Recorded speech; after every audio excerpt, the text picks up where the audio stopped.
Bonjour, je suis heureuse de vous retrouver pour un nouveau tuto. Donc aujourd'hui, je vais vous expliquer comment réaliser un embossage avec la Cameo. Et pour cela, je vais vous montrer comment on peut faire cette petite carte dont le fond avec les nuages ont été embossés avec ma machine. Alors, comme matériel spécifique, on va avoir besoin des pointes d'embossage qui sont normalement prévues pour la Curio, mais qui sont parfaitement compatibles avec les autres machines de découpe silhouette, donc la pointe large et la pointe fine. Alors je vous explique rapidement le principe. On va réaliser un pochoir qu'on découpe avec notre machine, puis on vient placer le papier à embosser face avant contre le pochoir, et ensuite avec la machine on va demander à passer avec les stylets d'embossage dans les empreintes pour marquer le relief. Alors, par contre, un pochoir en papier n'est pas suffisamment épais pour obtenir un relief suffisamment marqué. Donc, je le double avec une épaisseur de cartonnette de boîte de céréales dans lequel je viens couper une deuxième fois mon motif et que je viens coller ensuite au dos de mon pochoir. Alors, malheureusement, on ne peut pas prévoir d'embosser du papier trop épais. Pour ma part, j'utilise du Canson 180. À moins d'envisager de terminer manuellement avec ce genre d'outil par exemple qui est un stylet d'embossage prévu pour du pergamano. Donc l'essentiel est dit, et bien je n'ai plus qu'à vous expliquer comment mettre tout ça en place dans Silhouette Studio. Alors voilà à quoi ressemble mon fichier final prêt à être lancé pour la découpe ou pour l'embossage. Et on va commencer par voir comment obtenir ce résultat. Alors, on va passer dans un nouveau document.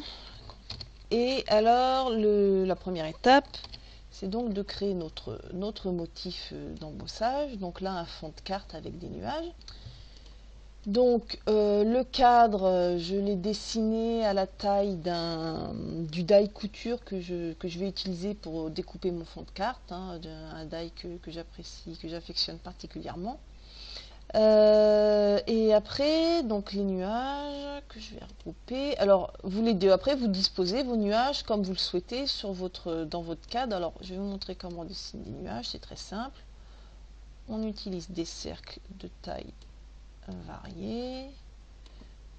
Voilà, qu'on agence à peu près esthétiquement. On sélectionne et dans le menu modifier, on vient souder. Donc voilà un premier nuage. Hop. Voilà.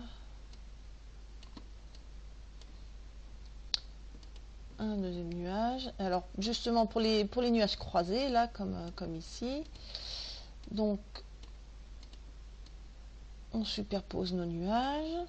Donc le nuage qu'on veut suggérer au-dessus, celui qui est censé être au-dessus, on le sélectionne. Dans le menu contour, on vient demander un contour de 1 mm, ça suffit. Voilà, on vérifie que ce contour soit bien au premier plan. Voilà, on ajoute à la sélection le petit nuage qui est censé être dessous. Et on vient dans le menu modifier, soustraire. Et voilà. Donc une fois que vous avez disposé vos nuages sur votre fond de carte et que vous êtes satisfait de votre disposition, on regroupe le tout. Et comme on travaille au dos du papier pour obtenir un embossage sur le recto, eh bien il faut passer en mode miroir et on s'en occupe tout de suite avant d'oublier. Alors votre motif est prêt. On va maintenant définir les tracés de coupe pour créer le pochoir et les tracés d'embossage. Alors je commence par redégrouper. Alors le cadre. Il va servir juste pour placer précisément notre fond de carte sur le pochoir. Il a besoin d'être imprimé. Donc, on va lui affecter une épaisseur. Voilà, 2 points pour qu'on le voit bien sur le pochoir. Voilà. Donc, les nuages, ils vont servir à créer les empreintes du pochoir. Donc, ils vont être découpés. Je vais affecter une nouvelle couleur. Voilà. Distincte de celles des tracés qui doivent être imprimés. Maintenant, il faut définir les tracés d'embossage.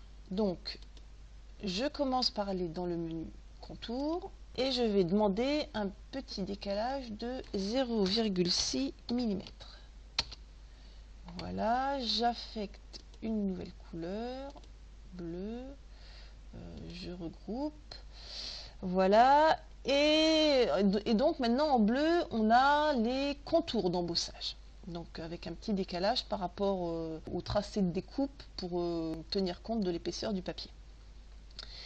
Donc, alors les contours d'embossage c'est bien, mais il faut aussi prévoir un remplissage de ces contours pour pouvoir obtenir un passage des stylés à l'intérieur des empreintes et obtenir un bel embossage. Donc, je vais resélectionner voilà, mes tracés bleus. On va CTRL-C, CTRL-V, voilà, tout de suite les dupliquer. Je vais affecter une nouvelle couleur, voilà, vert. Je regroupe, voilà, et je vais les décaler pour pouvoir travailler à l'aise dessus. Donc, on voit peut-être pas très bien, je vais peut-être prendre un autre. Voilà. Alors, le remplissage, il s'obtient avec, voilà, dans le menu croquis, qui est disponible sur Silhouette Studio Designer. Et je vais aller dans le menu avancé, demander les hachures croisées. Alors, je préfère qu'elles soient en diagonale. Bon, ça c'est comme vous le souhaitez. Donc, hop, voilà. Moi, je mets un angle de 45 degrés. Et maintenant, il faut, bien sûr, il faut densifier le remplissage. Parce que là, on va bien sûr, si les stylés se contentent de passer selon ces tracés-là, on va voir les traces, on n'obtiendra pas un embossage correct. Donc là, l'espacement est beaucoup trop important, mais le problème c'est que si j'essaie de le diminuer, le plus faible espacement que je puisse obtenir c'est 2 mm et ce n'est toujours pas suffisant. L'idéal, ça serait d'obtenir un espacement de 0,6 mm et on ne peut pas descendre jusque là. Donc on va contourner le problème en agrandissant le motif. Donc je multiplie par 4, donc soit 400%. Voilà, on va reculer un petit peu. Donc, cette fois, dans le remplissage, je vais demander un espacement de 2,4 mm, puisque c'est 4 fois plus grand. 2,4 divisé par 4, ça fait bien 0,6. Donc, voilà. Et maintenant, voilà, on demande à sortir du croquis, ce qui a pour effet de convertir le remplissage en autant de traits, de tracés vectoriels, qui vont pouvoir être agrandis et diminués comme on le souhaite. Et maintenant, on peut revenir à la taille originale. Donc, on redivise par 4, donc un facteur de 25%. Et voilà notre remplissage bien dense comme on le voulait. Il n'y a plus qu'à replacer à l'intérieur des contours d'embossage. Alors on va zoomer, voilà, donc avec les flèches on vient, voilà, essayer de placer le plus précisément possible de manière à ce que ça déborde pas. Donc là c'est pas mal. On va revenir en arrière. Voilà. Donc maintenant, nos tracés d'embossage sont prêts. Je vais sélectionner les bleus et les verts. Voilà, je regroupe le tout. Voilà. Donc nos tracés d'embossage sont terminés. Alors par contre, pour que l'embossage après soit suffisamment marqué, que le relief soit suffisamment net, il va falloir plusieurs passages.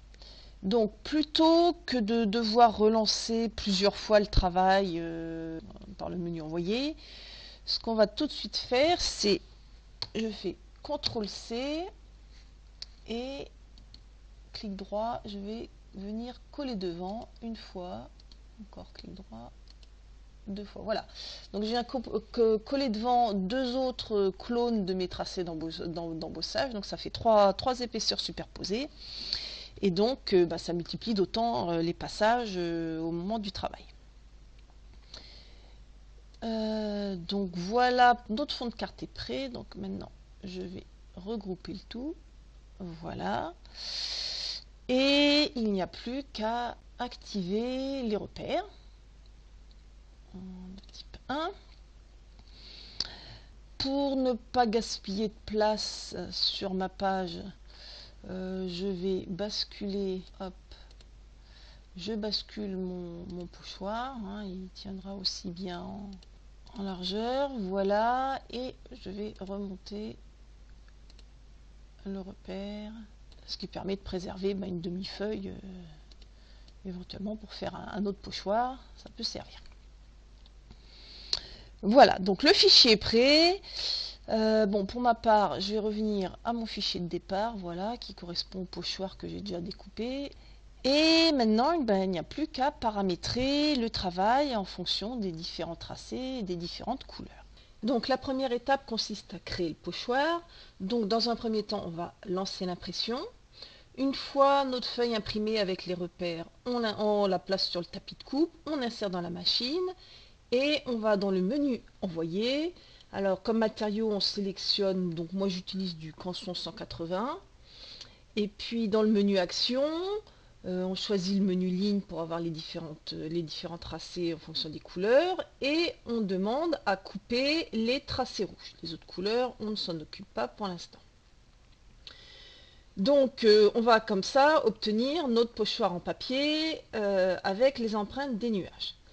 Dans le début de tuto, j'ai expliqué qu'il fallait doubler avec de la cartonnette de céréales. Donc en général, dans un nouveau document, je fais un copier-coller, puisque là on ne va pas avoir besoin des repères.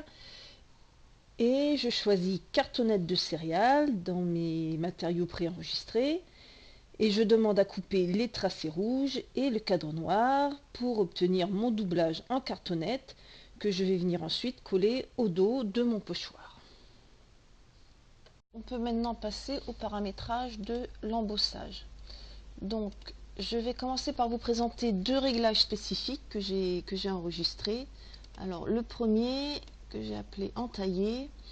Donc avec la lame réglée à 1, une force plutôt minime réglée à 12, bon, la vitesse je la laisse à 10, ça permet de créer les marques de gaufrage qui sont un léger passage de la lame pour ouvrir le papier et permettre après que l'embossage soit plus net. Donc voilà pour le premier. Le deuxième réglage que j'ai appelé embossage. Alors là, je l'utilise avec les stylets d'embossage, même si je ne peux pas les sélectionner, puisque quand on a la Cameo, on n'a pas le choix, les outils d'embossage ne sont pas proposés. Donc le réglage de la lame, on s'en fiche un peu, parce que dans la machine, ce n'est pas une lame qui va être mise, mais ça va être les stylets d'embossage. Par contre, ce qui est important, c'est d'avoir la force à 33 et de demander un double passage en cochant la case double découpe. Donc voilà. Alors maintenant les tracés, donc en rouge on va demander cette fois à ce que ce soit juste entaillé, voilà, un petit passage de lame pour obtenir un embossage plus net. Comme j'ai une Cameo première génération, pour changer d'outil je vais avoir besoin de mettre une pause. On va ensuite passer à l'embossage, donc ici je vais sélectionner embossage pour mes tracés vert et bleu, embossage également. Alors par contre le remplissage je le fais avec la pointe large et les contours d'embossage je les fais avec la pointe fine, donc il faut encore prévoir une pause pour de nouveau changer d'outil entre les deux. Et voilà pour le paramétrage de l'embossage. Donc maintenant, on vient poser notre fond de carte sur le pochoir. Alors la face avant contre le pochoir et on va travailler au dos.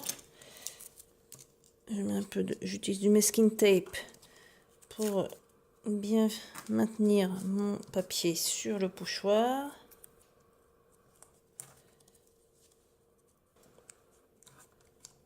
Voilà, je place le tout sur mon tapis de coupe qui commence à être un peu fatigué.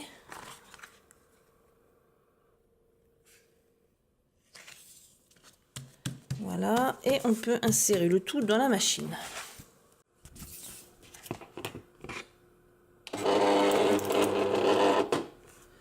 Alors, dans un premier temps, on va vérifier, on va entailler, donc on vérifie que la lame soit bien réglée à 1. On place la lame et c'est parti. Détection des repères.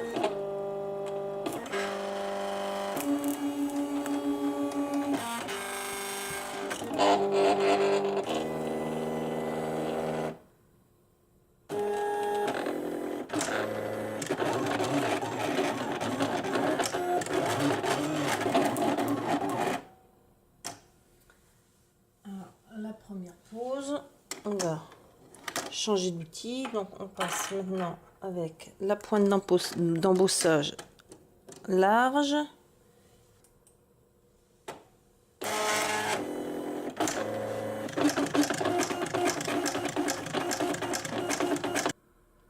Donc, on rechange de lame, enfin de pointe, on passe à la pointe fine. On reprend la découpe.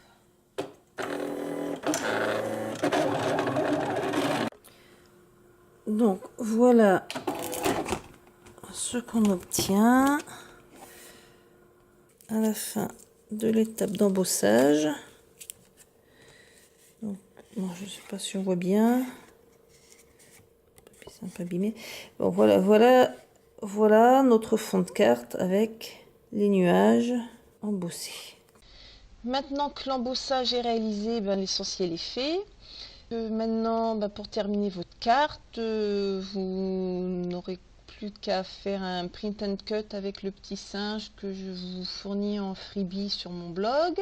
Vous choisissez votre texte et vous le découpez, puis vous assemblez les différents éléments sur un fond de carte en cardstock que vous choisissez comme vous le souhaitez. Vous pouvez après colorer le ballon pour la sortir à vos différents éléments.